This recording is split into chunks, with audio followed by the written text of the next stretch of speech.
महाराष्ट्राचा। नमस्कार, मी सुद्धा संध्याकाळमध्ये आपलं सगळ्यांचं स्वागत। पुण्यात गुन्हेगारीच्या चर्चेत असलेल्या दोन टोळ्या यंदा निवडणुकीच्या रिंगणातही एकमेकांच्या विरोधात उभ्या ठाकणार आहेत। आंदेकर टोळीने हत्या केलेल्या आयुष कोमकरच्या आईने कल्याणी कोमकरने थेट सोनाली आणि लक्ष्मी आंदेकर यांच्या विरोधात अपक्ष अर्ज दाखल केला। पुण्यातील प्रभाग क्रमांक 23 मध्ये कल्याणी कोमकर यांनी अर्ज दाखल केलाय।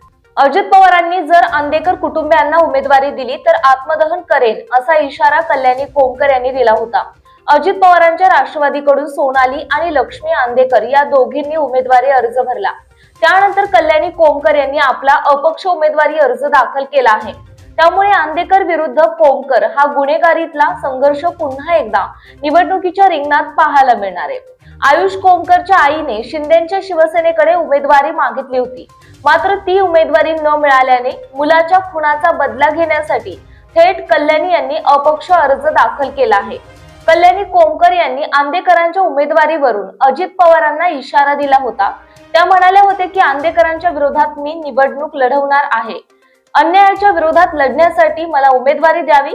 अजित पवार यांना मी मागणी करते की आंदेकर यांना तिकीट देऊ नये। अजित पवार कोयता गँग थांबवा असे म्हणतात, मग त्यांना तिकीट देऊ नये।